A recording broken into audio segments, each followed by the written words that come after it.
Our today's topic is joining the two charged conductors or capacitors. You all know very well that the capacitors are simply conductors.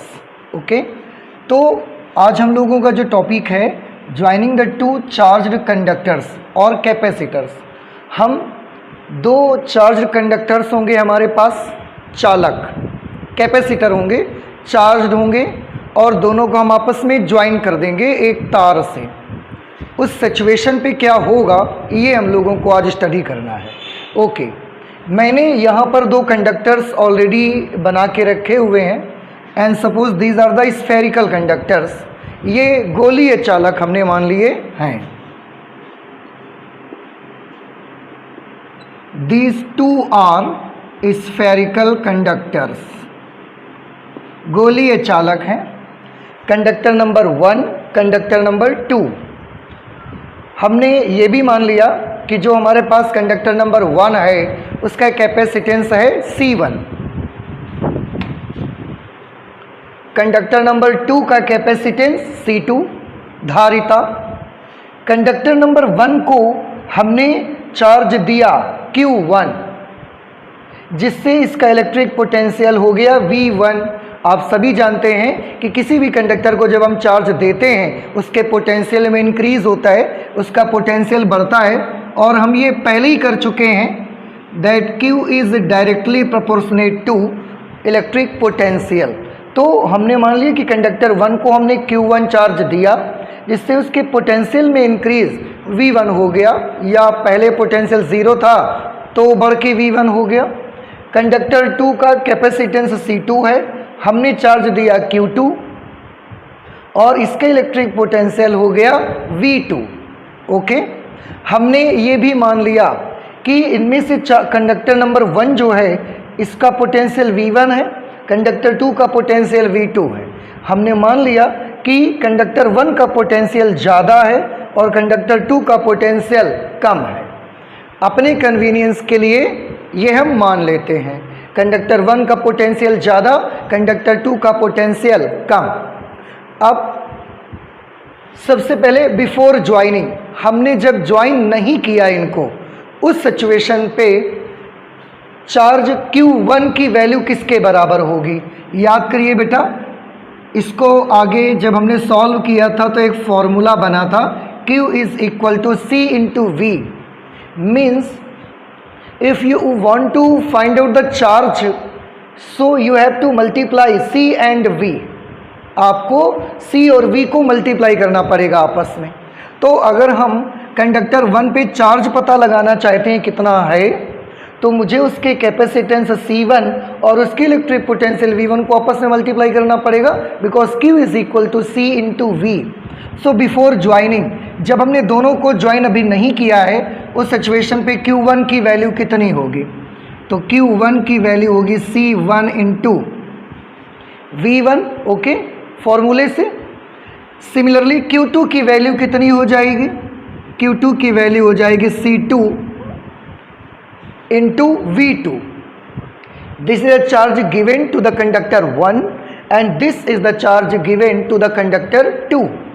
C1 V1 C2 V2 and after joining दोनों को हमने join कर दिया। अब इसके बाद जब हम दोनों को एक कंडक्टर से ज्वाइन कर देंगे तो आप देखिए क्या होगा। बड़ी सिंपल सी प्रोसेस है। इसके लिए मैं एक एग्जांपल आपको देता हूं।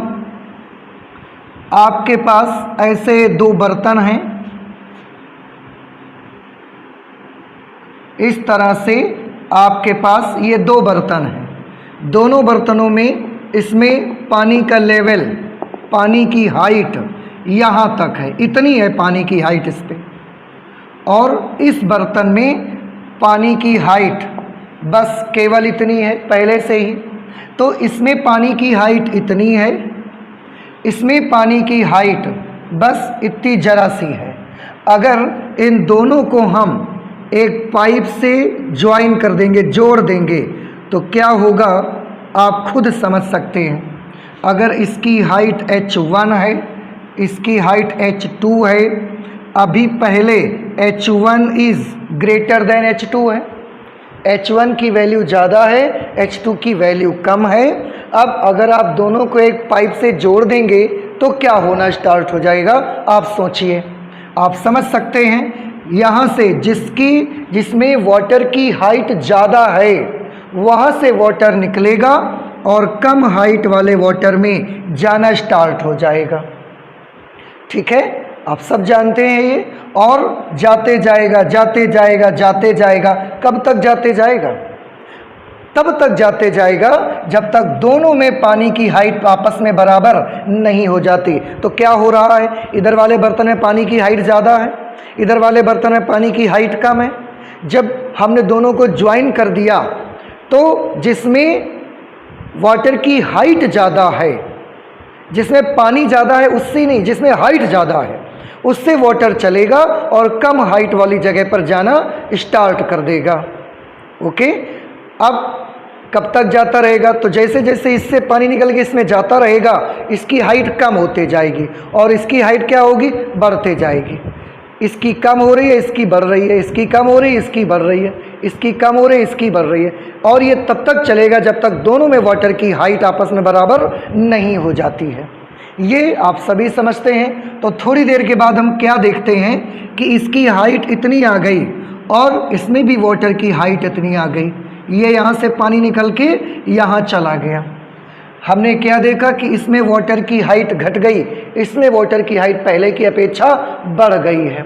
लेकिन वाटर का फ्लो तब तक रहा जब तक कि दोनों में वाटर की हाइट सेम नहीं हो गई।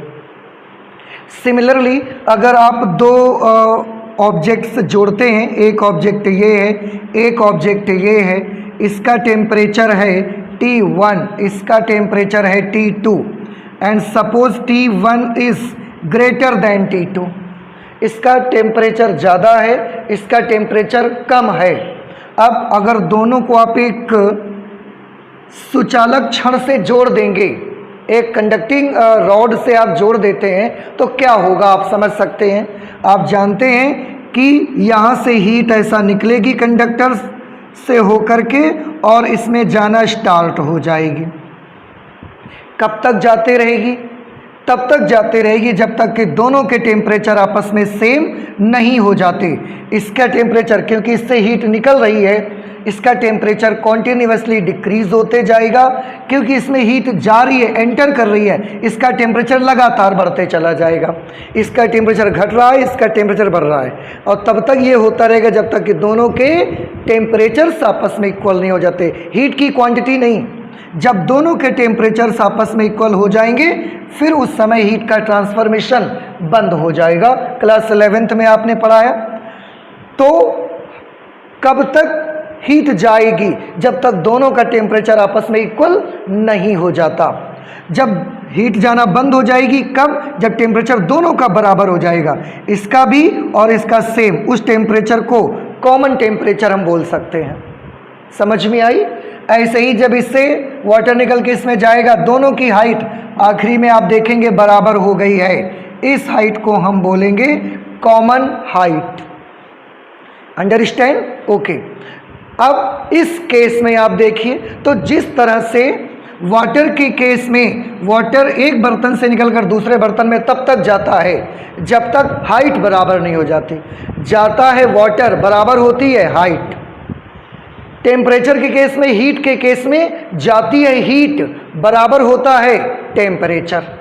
सिमिलरली जैसे ही आप दोनों कंडक्टर्स को ज्वाइन करेंगे, जिस कंडक्टर का पोटेंशियल ज़्यादा होगा, potential means height of water, मैंने पहले ही बताया आपको, जिसका पोटेंशियल ज़्यादा होगा उससे चार्ज निकलेगा और कम पोटेंशियल वाले कंडक्टर में जाना स्टार्ट हो जाएगा। समझ रहे हैं मैंने क्या बताया? यहाँ से यहाँ गया कौन? वाटर। बराबर क्या हुई लास्ट में? लेवल। चेंज इसमें आया लेवल में, हाइट में चेंज आया। यहाँ से यहाँ गया कौन? हीट। चेंज किस में आया? टेम्परेचर में, और बाद में टेम्परेचर इक्वल हो गया, टेम्परेचर कॉमन हो गया दोनों का। सिमिलरली इसका पोटेंशियल हमने ज़्यादा माना है V1, इसका पोटेंशियल V2 हमने कम माना है। तो जैसे ही आप ज्वाइन करेंगे उच्च विभव वाले कंडक्टर से चार्ज जाना शुरू हो जाएगा। जाएगा कौन? चार्ज, पोटेंशियल नहीं, ध्यान रखिए। तो उच्च विभव वाले चालक से निम्न विभव वाले चालक की ओर आवेश का जाना शुरू हो जाएगा, आवेश का जाना स्टार्ट हो जाएगा। कब तक जाता रहेगा? कब तक जाता रहेगा? जब तक चार्ज बराबर नहीं हो जाता कि जब तक विभव बराबर नहीं हो जाता? वेरी गुड, जब तक विभव बराबर नहीं हो जाता तब तक जाते रहेगा। अब आपको ये बात समझ में आ गई? अब मैं इसको इंक्रीज कर दे इसको मैं साफ कर देता हूं इसे। तो हमने क्या देखा कि जब दो आवेशित चालकों को आपस में जोड़ा जाता है तो उच्च विभव वाले चालक से आवेश निकलकर निम्न विभव वाले चालक में जाना प्रारंभ कर देता है और तब तक जाता रहता है जब तक कि दोनों चालकों का विभव परस्पर बराबर नहीं हो जाता। तो ज्वाइन करने के बाद क्या होता है, मैं यहां पर वो स्टोरी नोट कर देता हूं, लिख देता हूं।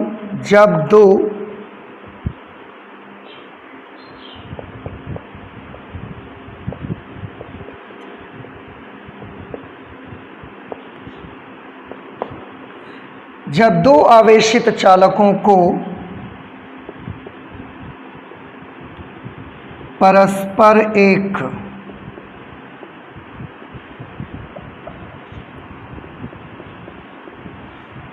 एक चालक तार द्वारा जोड़ दिया जाता है, परस्पर एक चालक तार द्वारा जोड़ दिया जाता है, तब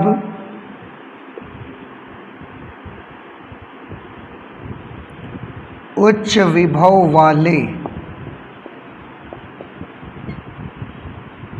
चालक या संधारित्र आप लिख सकते हैं, उच्च विभव वाले चालक से आवेश निकलकर उच्च विभव वाले चालक से आवेश निकलकर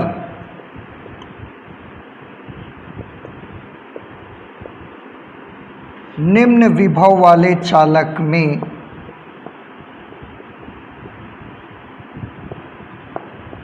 उच्च विभव वाले चालक से आवेश निकलकर निम्न विभव वाले चालक में जाना प्रारंभ कर देता है।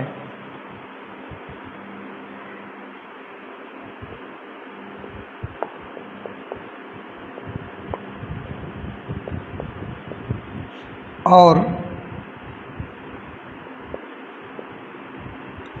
तब तक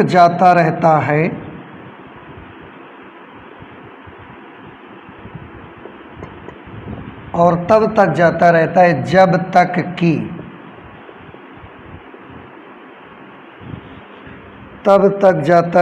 जब तक कि दोनों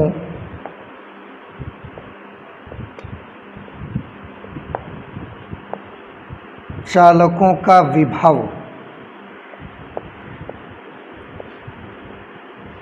दोनों चालकों के विभव परस्पर समान नहीं हो जाते, परस्पर समान नहीं हो जाते। तो फिलहाल इस केस में जो हमने माना है, इस कंडक्टर का पोटेंशियल हाई है, इसका पोटेंशियल लो हमने माना है, तो इधर से चार्ज निकलकर इसमें जाएगा। यहाँ से जो चार्ज निकलेगा वो ऐसा इसमें जाएगा। ये मैं जो एरो बना रहा हूँ ये चार्ज को शो करता है। तो चार्ज का फ्लो कंडक्टर नंबर 1 से कंडक्टर नंबर 2 में होगा हमारे इस केस में, ओके। और तब तक जाता रहेगा जब तक कि दोनों का पोटेंशियल इक्वल नहीं हो जाता। अभी ज्वाइन करने से पहले इसका पोटेंशियल V1 है, ज्वाइन करने से पहले इसका पोटेंशियल V2 है, लेकिन जब ज्वाइन कर देंगे तो चार्ज का फ्लो स्टार्ट हो जाएगा और फिर दोनों के पोटेंशियल्स आपस में इक्वल हो जाएंगे। उस पोटेंशियल को, वो जो विभव परस्पर समान हो जाता है, उस पोटेंशियल को हम बोलते हैं उभयनिष्ठ विभव। यहां पर मैं नोट कर देता हूं, इस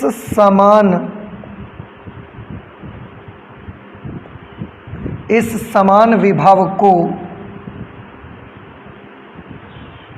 इस समान विभव को दोनों चालकों का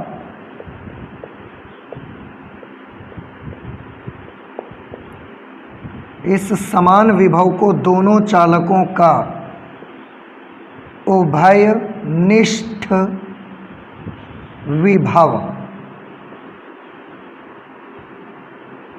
उभयनिष्ठ विभव जिसे आप अंग्रेजी में कॉमन पोटेंशियल कह सकते हैं,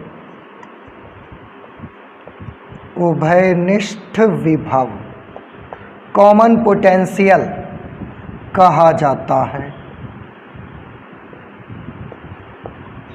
ओके, ये जो कॉमन पोटेंशियल होगा इसे हम Vc से प्रदर्शित करेंगे। हम इससे Vc, C stand for common, common potential, इसे Vc से प्रदर्शित करते हैं, प्रदर्शित करते हैं।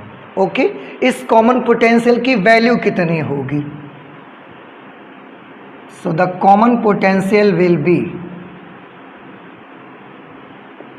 Common potential is equal to, what will be its formula? तो बड़ा सिंपल है, पोटेंशियल का फॉर्मूला यहां से निकालिए, आपको क्या मिलेगा? V is equal to Q upon C। Potential का फॉर्मूला आपको मिलेगा V is equal to Q upon C। जब बात कॉमन पोटेंशियल की होगी तो हम चार्ज को क्या लिखेंगे, क्योंकि दोनों को हमने कंबाइंड कर दिया है, ज्वाइन कर दिया आपस में, तो हम नोट करेंगे total charge upon total capacitance, क्योंकि दोनों को हमने ज्वाइन कर दिया है आपस में। तो हमारा फॉर्मूला क्या बनेगा? हमारा फॉर्मूला बनेगा total charge upon total capacitance. Okay, common potential को हम कैसे रिप्रेजेंट करते हैं? Vc। Vc, C stands for common and V stand for potential. Total charge, इसके पास कितना चार्ज है? Q1, इसके पास कितना चार्ज है? Q2। तो टोटल चार्ज कितना हो गया? टोटल चार्ज हो गया Q1 plus Q2 upon total capacitance. Total capacitance, या हम यूं कह सकते हैं कि यहाँ पर हम इक्विवेलेंट कैपेसिटेंस ले रहे हैं। तो टोटल कैपेसिटेंस कितना होगा? C1 plus C2। हाँ, एक चीज़ आप सोच सकते हैं बेटा यहाँ पर कि इसका कैपेसिटेंस C1 है, इसका कैपेसिटेंस C2 है। अगर यही मैंने कैपेसिटर्स बनाए होते, कंडक्टर्स बनाया है, कंडक्टर कैपेसिटर केस दोनों का सेम है, लेकिन अगर कैपेसिटर बनाया होता तो आप ये सोच सकते हैं कि सर इनको जब जोड़ेंगे हम, तो इनके जोड़ने की तो हमें जो विधियां बताई गई हैं, सीरीज़ में भी कंबाइन कर सकते हैं, पैरेलल में भी कंबाइन कर सकते हैं, तो कौन से ऑर्डर में हम इनको जोड़ेंगे? बेटा कोई फ़र्क नहीं पड़ता, फिलहाल यहाँ पर हम ऐसा कंबाइन करेंगे ताकि कैपेसिटेंस इंक्रीज हो जाए, कैपेसिटेंस बढ़ जाए। आप वैसे नॉर्मली आप चाहे पैरेलल में कनेक्ट करिए, चाहे सीरीज़ में कनेक्ट करिए, चाहे जिससे कनेक्ट करिए, लेकिन फ़िलहाल हमारा मकसद, जब हम दो कैपेसिटर्स को आपस में जोड़ते हैं तो हमारा मकसद है कि हम कैपेसिटेंस को थोड़ा बढ़ा लें, इंक्रीज़ कर लें। तो इस मकसद से हमने मान लिया कि कैपेसिटर्स अगर होंगे तो हमने उनको पैरेलल में कनेक्ट कर लिया है। आपको याद होगा पैरेलल में कनेक्ट करने से ही फॉर्मूला C1 प्लस C2 बनता था जा करके, और अगर सीरीज़ में कनेक्ट करेंगे तो इक्विवेलेंट कैपेसिटेंस का फॉर्मूला क्या होगा? 1 upon CE is equal to 1 upon CE is equal to 1 upon C1 plus 1 upon C2। फिलहाल के लिए मैं ये माने ले रहा हूँ कि कनेक्शन हम ऐसी करेंगे कैपेसिटर्स की जिससे कैपेसिटेंस बढ़े, इसलिए मैंने C1 प्लस C2 ले लिया है। ये पैरेलल में ऐसा होता है। अब Q1 और Q2, आप चाहें तो ये वैल्यूज़ इनकी अप्लाई कर सकते हैं। Q1 की जगह पर लिख देंगे C1V1 plus C2V2 upon C1 plus C2, C1 plus C2। ये कॉमन पोटेंशियल का फॉर्मूला होगा। ये बहुत इंपॉर्टेंट फार्मूला है, आप सभी स्टूडेंट्स को ये फार्मूला अच्छे से तैयार करना है। तो हमने क्या किया कि जब हम दो कंडक्टर्स को आपस में कनेक्ट करते हैं तो हाई पोटेंशियल वाले कंडक्टर से चार्ज निकलता है और लो पोटेंशियल वाले कंडक्टर में जाने लगता है। तब तक जाता है जब तक कि दोनों चालकों के विभव परस्पर समान नहीं हो जाते। इस समान विभव को दोनों चालकों का उभयनिष्ठ विभव कहा जाता है, कॉमन पोटेंशियल। इसे Vc से प्रदर्शित करते हैं और Vc का फॉर्मूला क्या होगा, C1V1 plus C2V2 upon C1 plus C2। और मैंने अभी अभी एक चीज़ बताई, आप ये सोच सकते हैं कि सर C1 प्लस C2 तो समांतर क्रम के लिए आता था, तो इसका मतलब आपने समांतर में जोड़ा है। बेटा मैंने जोड़ा ऐसे ताकि कैपेसिटेंस इंक्रीज हो जाए, फिलहाल अपनी स्टडी के लिए, अपने कैलकुलेशन के लिए। तो ये होता है जब हम दो चार्ज्ड कंडक्टर्स को जोड़ते हैं। फिलहाल एक चीज़ और हम यहाँ पर देखना चाहते हैं कि जब हम दो चार्ज्ड कंडक्टर्स को जोड़ते हैं, कैपेसिटर्स को जोड़ते हैं, तो कैपेसिटर्स में तो 3 क्वांटिटीज़ हम ज़्यादा देखा करते हैं। कौन कौन सी? एक चार्ज देखते हैं, एक कैपेसिटेंस देखते हैं और एक पोटेंशियल डिफरेंस भी देखा करते हैं। तीनों में जब जोड़ेंगे कैपेसिटर्स को आपस में तो तीनों का क्या होगा, ये हम थोड़ा सा आपको यहाँ दिखाना चाहते हैं। हम आपको बताएंगे कि चार्ज का क्या होगा, दूसरा ले लेते हैं कैपेसिटेंस का क्या होगा, और तीसरा वोल्टेज या पोटेंशियल डिफरेंस भी आप बोल सकते हैं। मैं फिर से बता दूं क्या मैं बताने जा रहा हूं। जब दो कैपेसिटर्स को हमने ज्वाइन किया, दो कंडक्टर्स को हमने आपस में ज्वाइन किया एक तार से, तो चार्ज का क्या हुआ, कैपेसिटेंस का क्या हुआ, वोल्टेज का क्या हुआ, मैं इन तीनों क्वांटिटीज़ के बारे में देखना चाहता हूं। अब मैं आपको बताता हूं, थोड़ा ध्यान से सुनिए। अभी अभी एक चीज़ तो आपने निकाला है, वोल्टेज के बारे में तो आपने कैलकुलेशन करा है और पूरा लिखावट भी की है, तो अब आप समझ गए वोल्टेज का क्या हुआ। वोल्टेज दोनों के बदले हाई वाले का लो होना शुरू हुआ और लो वाले का बढ़ना शुरू हुआ। कब तक? जब तक दोनों का पोटेंशियल आपस में सेम नहीं हो जाता है। तो वोल्टेजेस क्या हुए हैं, वोल्टेजेस दोनों के चेंज हुए हैं और फाइनली वो कॉमन पोटेंशियल पर पहुंच गए हैं। तो मैं यहाँ पर लिख सकता हूँ वोल्टेज दोनों के चेंज हुए हैं और चेंज होने के बाद कॉमन पोटेंशियल पर पहुंच गए हैं, रीच Vc।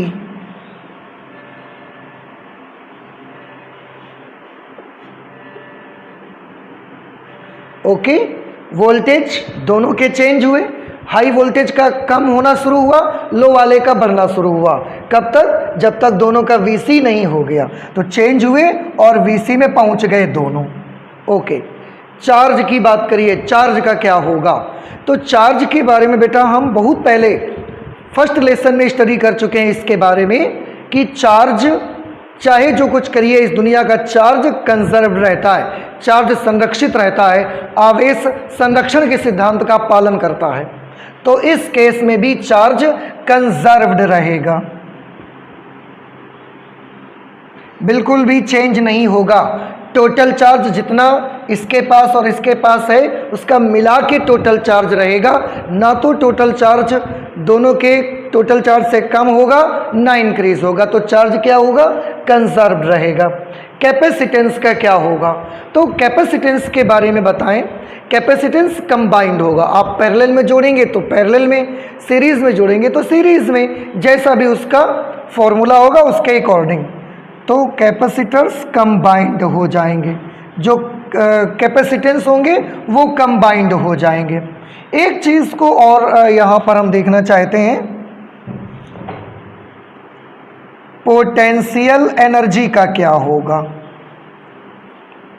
पोटेंशियल एनर्जी, क्या एनर्जी घट जाएगी या एनर्जी बढ़ जाएगी या एनर्जी सेम रहेगी। एनर्जी के बारे में सोचिए कि एनर्जी का क्या होगा। मैं आपको बताता हूं, सभी बच्चे ध्यान से देखें।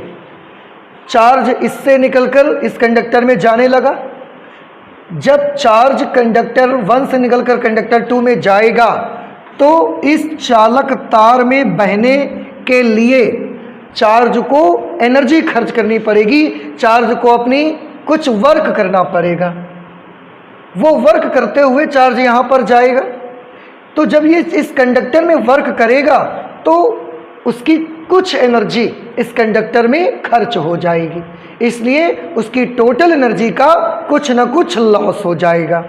मैं फिर से बता दूं, this is very most important, that what will be the potential energy, what will happen to the potential energy. Charge conductor 1 से कंडक्टर 2 में जाएगा, उस समय चालक तार में बहते समय उसको कुछ वर्क करना पड़ेगा। अगर कुछ वर्क करना पड़ेगा उसको, तो वर्क करने के लिए उसको अपनी कुछ एनर्जी खर्च करनी पड़ेगी, और वो जितनी भी एनर्जी खर्च करेगा उसकी वजह से उसकी ऊर्जा में कुछ लॉस हो जाएगा, उसकी एनर्जी में थोड़ा सा ह्रास आ जाएगा। तो पोटेंशियल एनर्जी का क्या होगा? Potential energy lost, potential energy में ह्रास आएगा, पोटेंशियल एनर्जी में कमी पड़ जाएगी। मैं फिर से आपको बता दूं कि चार्ज जब चालक तार से चलेगा तो चालक तार में फ्लो होने के लिए चार्ज को कुछ कार्य करना पड़ता है, वो कार्य इस चालक तार में ऊष्मा के रूप में उत्पन्न हो जाता है, और कुल ऊर्जा का कुछ न कुछ हिस्सा चालक तार में ऊष्मा के रूप में खर्च हो जाता है, इसलिए एनर्जी का क्या होगा? एनर्जी का ह्रास हो जाएगा। मैं इसको इरेज कर देता हूँ, और एनर्जी के बारे में यहाँ पर मैं इस बात को नोट कर देता हूँ जो मैंने अभी आपको बताया। आप भी लिख लीजिए, this is very most important point, examination में इसको पूछा जाता है।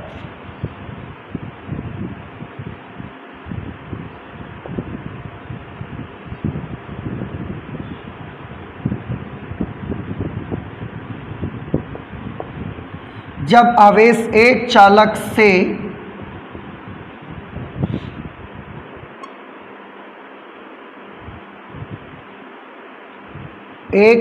से दूसरे चालक तक तार द्वारा प्रवाहित होता है,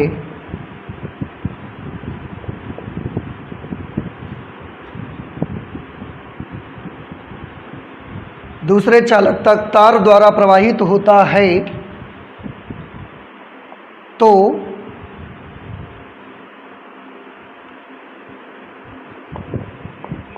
उसे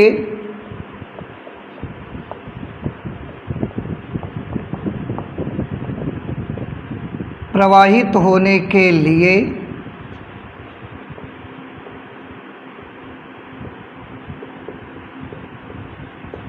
चालक तार में कुछ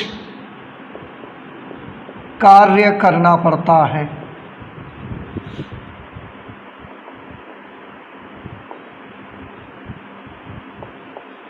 जिससे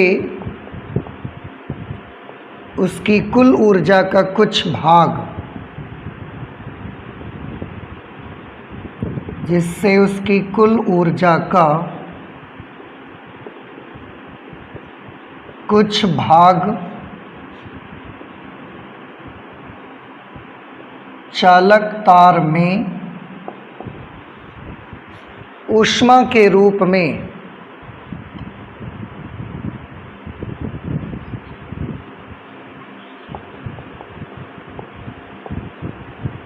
खर्च हो जाती है।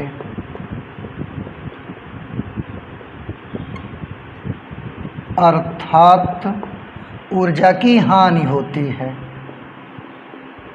खर्च हो जाएगी तो जितनी ऊर्जा उसके पास स्टार्टिंग में थी उतनी नहीं रहेगी, अर्थात ऊर्जा की हानि होती है। और क्योंकि तार में ऊष्मा के रूप में ऊर्जा खर्च हो जाती है तो तार गर्म हो जाता है।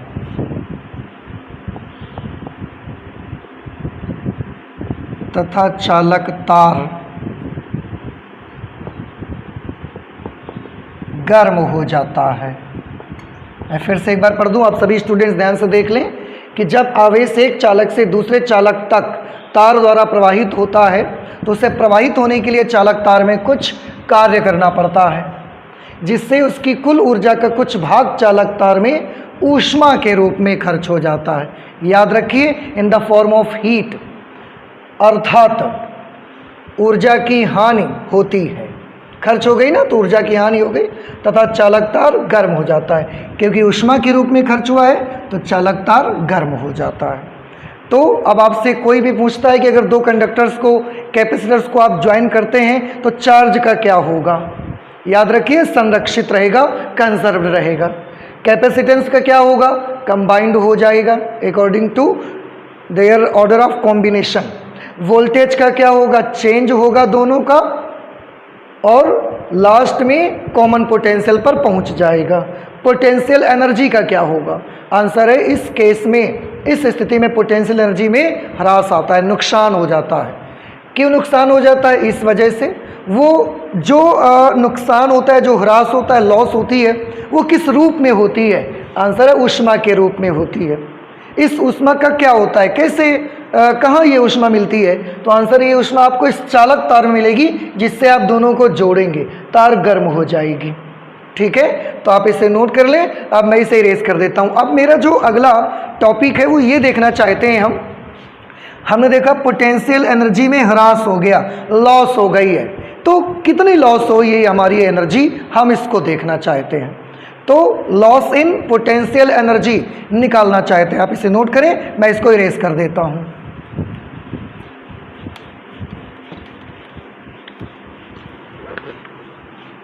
अब हम ये देखेंगे कि जब दो चालक तारों को हमने जोड़ा तो अभी अभी हमने देखा कि एनर्जी में लॉस हुआ है, but how much energy will be lost, this I will have to calculate now. और देखते हैं, आप भी देखिए, this is a small derivation and this is very most important derivation in the examination, it is asked. आप भी इसे ध्यान से देखिए, ये लिखा रहने देते हैं हम। सबसे पहले मैं एक काम करता हूं, ये कर लेता हूं, कंडक्टर 1 की जोड़ने से पहले की मैं बात करता हूं, और मैं कैलकुलेट क्या करने चल रहा हूं, कैलकुलेट करने जा रहा हूं लॉस ऑफ एनर्जी। एनर्जी में कितना लॉस होगा कि नहीं होगा, ये अभी कैलकुलेशन से आपको पता चलेगा। लॉस ऑफ एनर्जी के लिए सबसे पहले हम ये देखेंगे बिफोर ज्वाइनिंग, जब हमने ज्वाइन नहीं किया उससे पहले की बात है, उससे पहले की बात है energy of first capacitor, energy of conductor 1,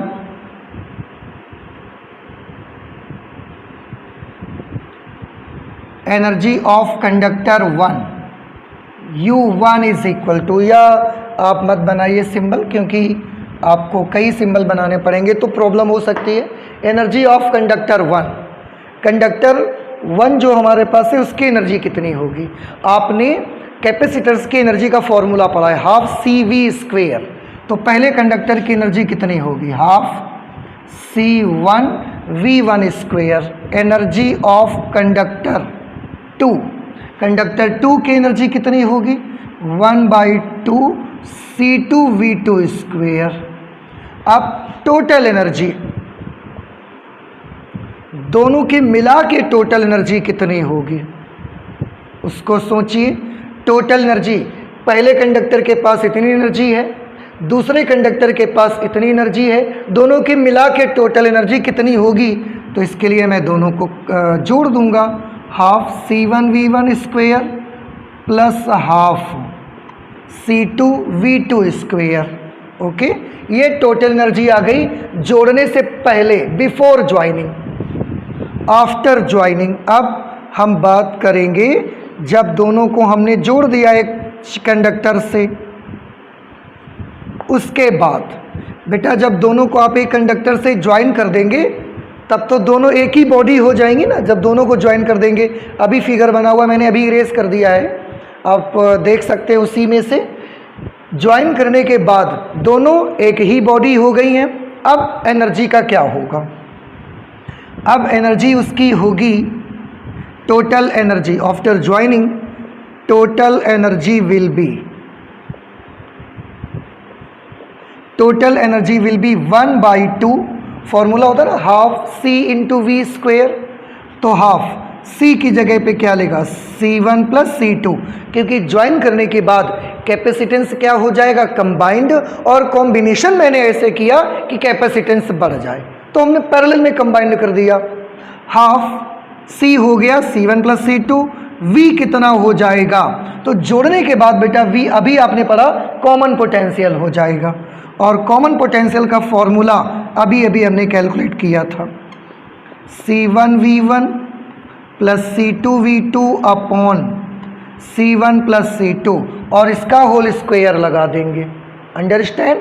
मैं फिर से बता दूं इस स्टेप को, ज्वाइन करने के बाद टोटल एनर्जी के लिए हाफ C V स्क्वायर करते हैं ना, तो हाफ की जगह हाफ, C की जगह ज्वाइन करने में अभी आपने पढ़ा कैपेसिटेंस कंबाइंड हो जाएगा। कंबाइंड होने में कॉम्बिनेशन ऐसा कि कैपेसिटेंस इंक्रीज हो जाए। इसके बाद V कौन सा ज्वाइन करेंगे तो V कॉमन पोटेंशियल आएगा, और कॉमन पोटेंशियल VC का फॉर्मूला भी आपने यही वाला देखा था। अब ये हमारी टोटल एनर्जी थी बिफोर ज्वाइनिंग, ये टोटल एनर्जी है आफ्टर ज्वाइनिंग। हम इसे कुछ मान लीजिए, इसे E ओरिजिनल मान लेते हैं, इसे मान लेते हैं एनर्जी न्यू।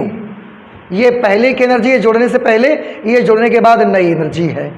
अब हम एक कैलकुलेशन करना चाहते हैं, E original minus E new calculate करना चाहते हैं। E ओरिजिनल में से न्यू एनर्जी को माइनस कर देना चाहते हैं। आप ध्यान से देखें क्या होगा।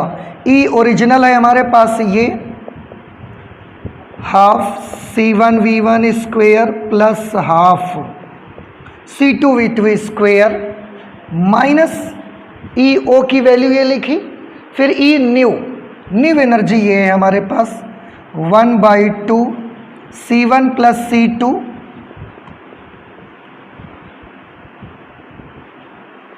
Into C1V1 plus C2V2 upon C1 plus C2 whole square.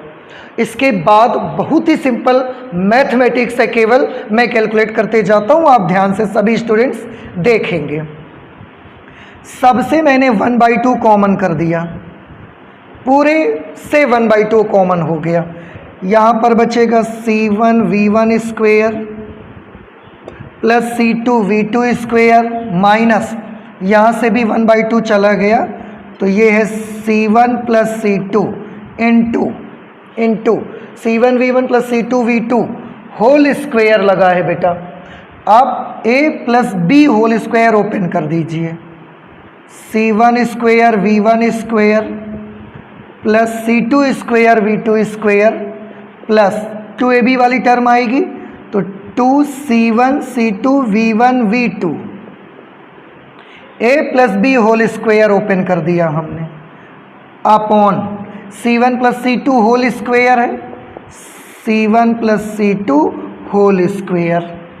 Okay, आप ध्यान से देखिए, इस टर्म में C1 प्लस C2 से इसकी एक पावर कैंसिल हो जाएगी, तो C1 प्लस C2 और यहाँ C1 प्लस C2 में 2 पावर है, एक पावर कैंसिल हो जाएगी इसकी। ओके, आगे क्या कैलकुलेशन, अब मैं इसको भी इरेज कर देता हूँ। बहुत ही सिंपल सी मैथमेटिक्स है, जैसा कि मैंने आपको बताया, this is E original minus E new is equal to energy original और एनर्जी न्यू। इसे अब क्या बचेगा यहाँ पर, this is 1/2 C1 V1 square plus C2 V2 square minus ये पूरा हिस्सा लिखना पड़ेगा हमको, C1 square V1 square plus C2 square V2 square plus 2C1 C2 V1 V2 upon C1 plus C2 का एक पावर यहाँ पर बचेगी C1 प्लस C2। ओके, इसमें आप इसके नीचे 1 मान सकते हैं, और 1 मानकर इसमें और इसमें आप C1 प्लस C2 LCM ले सकते हैं। LCM लेंगे 1/2, मैंने LCM ले लिया C1 प्लस C2। जब C1 प्लस C2 LCM ले लेंगे तो आप जानते हैं इसको इससे मल्टीप्लाई करना पड़ेगा आपको। करिए, पहले C1 को इससे मल्टीप्लाई करिए, C1 को इससे मल्टीप्लाई करेंगे तो बनेगा C1 square V1 square, C1 को इससे मल्टीप्लाई करेंगे तो आएगा C1 C2 V2 स्क्वेयर। अब C2 से इसको मल्टीप्लाई करेंगे तो ये आ जाएगा C1 C2 V1 square. C2 को इससे मल्टीप्लाई किया जाएगा तो C2 square V2 square. Okay, अब एक को इससे मल्टीप्लाई करेंगे तो बेटा 1 से जब इसको मल्टीप्लाई करेंगे तो सेम टर्म रहेगी, कोई डिफरेंस नहीं आएगा इसमें। हाँ, एक बात का फ़र्क हो जाएगा क्योंकि बाहर इसके नेगेटिव साइन है, अंदर के सारे साइन जरूर चेंज हो जाएंगे। तो ये हो जाएगा minus C1 square V1 square, C2 square V2 square, ये भी माइनस हो जाएगा। इसको मैं minus 2C1 C2 V1 V2,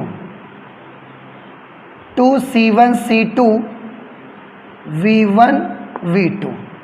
okay, यहाँ पर ब्रैकेट में ऐसा क्लोज कर देता हूँ। ध्यान रखें बेटा, C1 square V1 square plus C1 C2 V2 square, यहाँ तक तो इसका इससे मल्टीप्लाई हमने करवाया। इसके बाद एक से जब इसको मल्टीप्लाई करवाया यही आया, लेकिन बाहर माइनस की वजह से अंदर के निशान चेंज हो गए। तो minus C1 square V1 square minus C2 square V2 square minus 2C1 C2 V1 V2 minus 2C1 C2 V1 V2। Okay, अब थोड़ा सा और ध्यान से देखिए, 1/2 C1 square V1 square positive, C1 square V1 square negative, C1 square V1 square positive, C1 square V1 square negative, C2 square V2 square positive, C2 square V2 square negative, positive negative same value cancel. बाकी जो भी term बचे हैं बेटा उनसे हम कुछ common कर सकते हैं। क्या कॉमन कर सकते हैं, आप ध्यान से देखिए। एक तो ये टर्म हमारे पास बचा, एक ये टर्म हमारे पास बचा, और एक ये टर्म बचा है जिसमें 2C1 C2 V1 V2 लिखा हुआ है। आप क्या कॉमन कर सकते हैं इन सब से, थोड़ा ध्यान से देखिए। तीनों से कुछ ना कुछ कॉमन हो रहा है, तीनों से मिला के आप देखेंगे तो C1 C2 कॉमन हो जाएगा। मैं C1 C2 कॉमन कर लेता हूँ, C1 C2 कॉमन हो जाएगा। अंदर क्या बचेगा, C1 C2 गया, अंदर यहाँ पर बचा V2 स्क्वेयर, C1 C2 गया, यहाँ पर बचेगा V1 स्क्वेयर। इसमें से अगर C1 C2 चला गया तो बचेगा minus 2V1 V2, minus 2V1 V2 upon C1 plus C2। Okay, अच्छा मैं इसको और भी ऐसे लिख सकता हूँ, E original minus E new. E original total energy है उस समय जब आपने कंडक्टर्स को जोड़ा नहीं था, जोड़ने से पहले, और E न्यू भी टोटल एनर्जी है बट एट दैट सिचुएशन जब आपने दोनों कंडक्टर्स को आपस में जोड़ दिया है उसके बाद। ओके, अब थोड़ा ध्यान से देखिएगा, 1/2 मैंने 1/2 लिखा, इसको मैं लिखता हूँ C1 C2 upon C1 plus C2, C1 C2 upon C1 plus C2। इसको ध्यान से देखिए बेटा, V2 square plus V1 square minus 2V1 V2। आप ध्यान से देखें, अगर इसमें से V1 को हम A मान लें, V2 को हम B मान लें, तो ये है A square plus B square minus 2A into B। ये कौन सा फॉर्मूला बना, A square plus B square minus 2AB। तो ये तो फॉर्मूला बन गया whole square of A minus B। Okay, so we can write it as V1 minus V2 whole square. हम चाहें तो V2 minus V1 whole square भी लिख सकते हैं, कोई प्रॉब्लम नहीं है। आप V1 minus V2 whole square करोगे तो भी यही आएगा, आप V2 minus V1 whole square करोगे तो भी यही आएगा। हमने V1 माइनस V2 लिखना क्यों पसंद किया, क्योंकि हमने शुरुआत में ही मान लिया है, शुरुआत में ही मान लिया था कि V1 is greater than V2। V1 बड़ा है, V2 छोटा है, तो बड़ी क्वांटिटी में छोटी क्वांटिटी को हम माइनस कर रहे हैं। इस तरह से आपने देखा कि जब दो कंडक्टर्स को हम आपस में ज्वाइन करते हैं तो उनकी शुरुआत में टोटल एनर्जी ज्वाइन करने से पहले माइनस ज्वाइन करने के बाद की कुल एनर्जी अगर कर रहे हैं तो उसकी वैल्यू इतने के बराबर आती है। अब ये एनर्जी देखिए, एनर्जी का जो डिफरेंस हमने निकाला है, ओरिजिनल माइनस न्यू एनर्जी का जो डिफरेंस हमने फाइंड आउट किया है, ये डिफरेंस पॉजिटिव है, नेगेटिव है, कैसा है, इसको जरा एक नज़र देख लेते हैं हम लोग। इससे डिसाइड हो जाएगा कि एनर्जी का लॉस हुआ है या एनर्जी में इंक्रीमेंट हुआ है। आप देख सकते हैं इसमें जितनी भी क्वांटिटीज़ आई हैं सबके साइन आप चेक करिए कैसे हैं। सबसे पहले इसमें क्या आया बेटा, 1/2। साइन बताइए इसका, positive. Okay, C1 C2 upon C1 plus C2, these are the capacitances of the conductors of the capacitors. तो कैपेसिटेंस धारिताएं तो हमेशा पॉजिटिव होती है ना, ये तो कभी नेगेटिव नहीं होंगी। 1/2 पॉजिटिव, कैपेसिटेंसेस और ऑल्सो पॉजिटिव। यहाँ पर आप देखिए ये एक क्वांटिटी है और उसके ऊपर स्क्वायर लगा है। आप सभी स्टूडेंट्स को मालूम है square of any quantity can never be negative. किसी भी राशि का स्क्वायर कभी भी नेगेटिव नहीं होता। तो v1 माइनस v2 का होल स्क्वायर, ये भी कैसा हो गया, positive.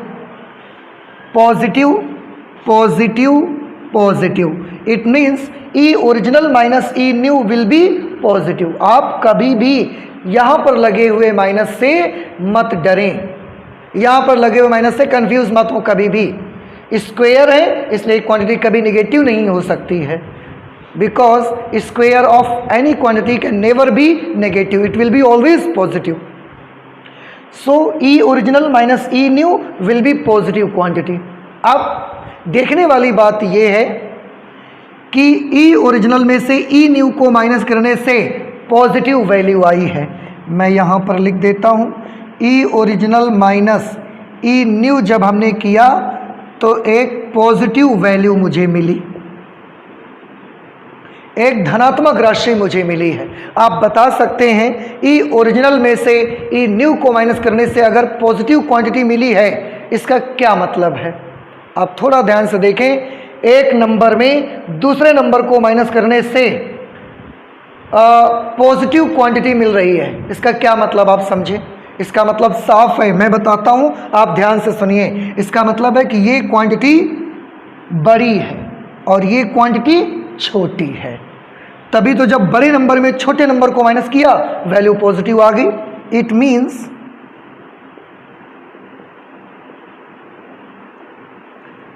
Means E original is greater than E new. इसका मतलब तो ये हुआ, ई ओरिजिनल बेटा कौन सी एनर्जी थी, ई ओरिजिनल एनर्जी थी जोड़ने से पहले टोटल एनर्जी। मैं इसको ऐसे लिख सकता हूं, टोटल एनर्जी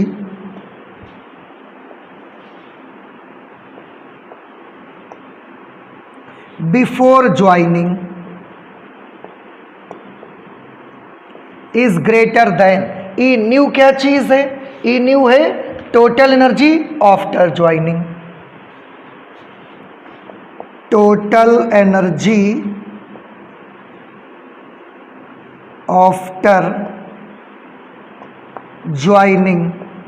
बेटा अब यहाँ से आप बहुत आसानी से समझ सकते हैं कि ज्वाइन करने से पहले जो टोटल एनर्जी थी वो ज़्यादा थी और ज्वाइन करने के बाद जो टोटल एनर्जी है वो कम है।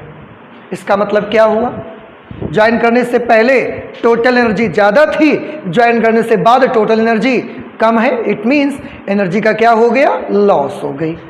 तो आपको याद रखना है कि जब दो कंडक्टर्स या दो कैपेसिटर्स को आप आपस में ज्वाइन करते हैं तो उसमें एनर्जी का क्या होता है, लॉस। और न सिर्फ मैंने आपको बताया, कैलकुलेट करके दिखाया कि यहाँ पर लॉस ही हो रहा है, तो एनर्जी का लॉस हो जाएगा। मैं यहाँ पर नोट कर देता हूँ, देयरफॉर एनर्जी का क्या हो जाएगा, लॉस होगी एनर्जी। ओके, और एनर्जी का लॉस कितना होगा, so this is the formula for the loss of energy. इस लॉस ऑफ एनर्जी को आप चाहें तो एक नया सिंबल बना के नोट कर सकते हैं। ये सब ने अब नोट कर लिया है, मैं इसको यहाँ से इरेज कर देता हूँ। और देखिए एक बड़ी ही इंटरेस्टिंग और बड़ी ही इम्पोर्टेंट बात मैं आपको बताने जा रहा हूँ, आप गौर से देखिए। ये E original minus E new loss of energy, loss of energy का फॉर्मूला हम इसे डेल्टा यू से लिख देते हैं। ओके, डेल्टा यू से लिख देंगे लॉस ऑफ एनर्जी।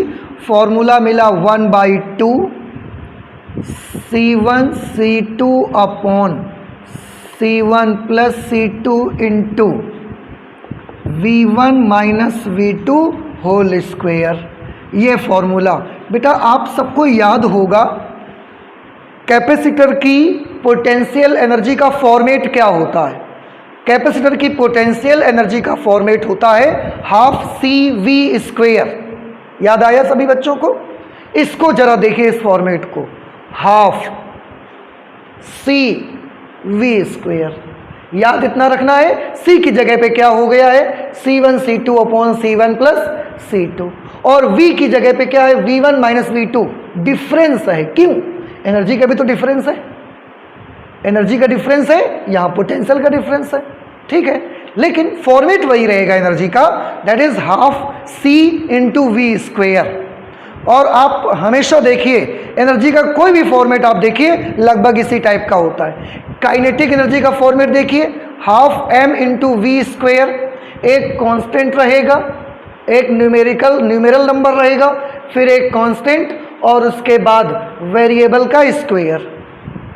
तो एनर्जी के आप 50 जगह देखेंगे फॉर्मेट, आपको फॉर्मेट लगभग इसी तरीके के मिलेंगे, दैट इज हाफ mv² और हाफ CV²। ये वही फॉर्मेट है। तो हमने क्या देखा बेटा आज की अपनी पढ़ाई में? आज की अपनी पढ़ाई में हमने देखा कि अगर हम दो चार्ज्ड कंडक्टर्स को आपस में जोड़ देते हैं, एक तार से कनेक्ट कर देते हैं, इसमें मैं आपको बता दूं बच्चों को बहुत कंफ्यूजन होता है बेटा। कैसे? क्योंकि बच्चे के मन में एक बात बिल्कुल बैठ जाती है, एक इमेज बिल्कुल उसके मन में घर कर जाती है। कौन सी? कि जब भी हम दो कंडक्टर्स को आपस में ज्वाइन करते हैं एनर्जी का लॉस होता है, एनर्जी का लॉस होता है। तो बच्चों के मन में ये एक बात बैठ जाती है कि कंडक्टर्स को ज्वाइन करो तो लॉस होता है। किसका लॉस होता है ये बच्चे भूल जाते हैं। तो जब भी कभी एग्जामिनेशन में आता है कि जब दो चालकों को आपस में, जब दो आवेशित चालकों को आपस में जोड़ा जाता है तो आवेश का क्या होता है? तो क्योंकि बच्चों के मन में तो बात बैठी हुई है कि लॉस होता है, लेकिन पूछा किसके बारे में गया? आवेश के बारे में। जबकि आवेश का क्या होता है? आवेश कंजर्व रहता है, संरक्षित रहता है। तो इस बात को बहुत ध्यान दें, जिसके बारे में पूछा जाएगा वो आपको बताना पड़ेगा कि जब दो आवेशित चालकों को परस्पर जोड़ा जाता है तो आवेश का क्या होता है? संरक्षित रहता है। याद रखें, लॉस मन में बैठ जाएगा तो आप गलत जवाब मत दे के आइएगा। लॉस एनर्जी का होता है, चार्जेस का लॉस नहीं होता, चार्ज कंजर्व रहता है। समझ में आ गई? तो इस तरीके से कभी भी गलती मत करें, इन छोटी छोटी बातों को ज़रूर आप ध्यान रखें। तो आज हम अपने लेक्चर पे इतना ही रखेंगे, आगे और भी बहुत सारी पढ़ाई करेंगे, लेकिन अगले लेक्चर पे करेंगे। तो चलते हैं, मिलते हैं अगले लेक्चर पे। Thank you.